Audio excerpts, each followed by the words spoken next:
کسی اللہ کے ولی سے نسبت کا ہو جانا، کسی اللہ والے سے نسبت کا ہو جانا، یہ بڑی خوش قسمتی کی بات ہے۔ اور اگر انسان کی نسبت جو ہے اللہ کے نبی سے ہو جائے پھر تو انسان کے بارے نیارے ہو جاتے ہیں۔ میرے عزیز بھائی، میں نسبت کے موضوع پر قرآن و سنت سے چھوٹا سا واقعہ عرض کرنا چاہتا ہوں، توجہ فرمائیں۔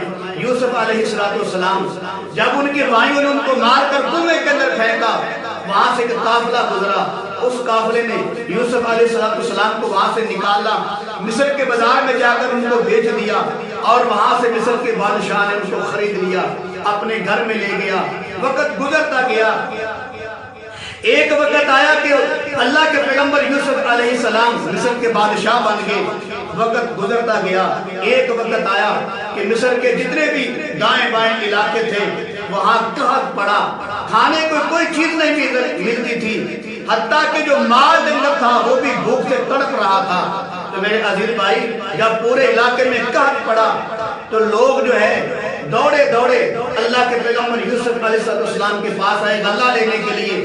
تو ان کے جو بھائی تھے سکے وہ بھی کنعان سے ان کے پاس غلہ لینے کے لیے آئے۔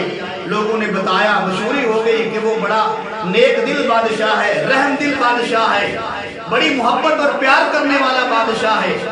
تو اللہ کے پیغمبر کے بھائی بھی ان کے پاس غلہ لینے کے لیے آئے۔ جب سب لوگ جمع ہو گئے، یوسف علیہ السلام نے سب کو برابر برابر غلہ دیا، اور جب وہ غلہ تقسیم کر رہے تھے تو ایک نوجوان آگے بڑھا، اس کو بھی سب کے برابر غلہ دیا، جو لوگوں کو تقسیم کیا تھا اتنے مقدار میں اس نوجوان کو بھی غلہ دیا۔ وہ نوجوان نے غلہ لینے کے بعد اللہ کے پیغمبر کے کان میں کچھ کہا تو یوسف علیہ السلام بڑے خوش ہوئے، خوش ہو کر ان کو غلہ بھی ڈبل تربل دے دیا، اس کی بڑی عزت کی، اس کا بڑا احترام کیا، اس کو انعام و کرام سے نوازا۔ تو اللہ تعالیٰ نے وحی بھیجی ہے، میرے پیغمبر یوسف علیہ السلام، آپ نے اس بچے کی اتنی عزت کیوں کی ہے؟ آپ سب کو غلہ برابر برابر دے رہے تھے، تو کیا وجہ ہوئی؟ آپ نے اس کو غلہ بھی ڈبل تربل دے دیا، آپ نے اس کو انعامات سے بھی نوازا، آپ نے اس کی عزت بھی کی، احترام بھی کیا بہت زیادہ۔ اس کی کیا وجہ تھی؟ اللہ کے پیغمبر نے عرض کیا، یا اللہ، کہ جب میں نے اس کو غلہ دیا برابر تو اس نے میرے کان میں کہا کہ میں وہی بچہ ہوں جس نے بچپن کے اندر پنگوڑے میں آپ کی پاک دامنی کی گواہی دی تھی۔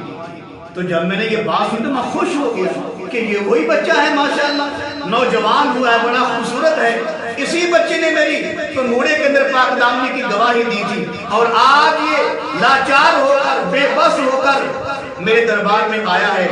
تو میں نے جی بھر کر اس کی عزت کی، اس کا احترام کیا۔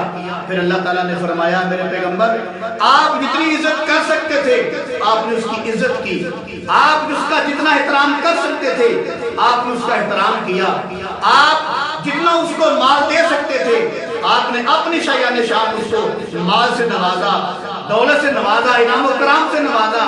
پھر اللہ تعالیٰ نے فرمایا، میرے پیغمبر یوسف علیہ السلام، اسی طریقے سے جو بندہ دنیا کے اندر میری الوہیت کی گواہی دے گا، دنیا کے اندر میری توحید کی گواہی دے گا، تو میں کل قیامت کو اپنی شایان شان اس کو نوازوں گا۔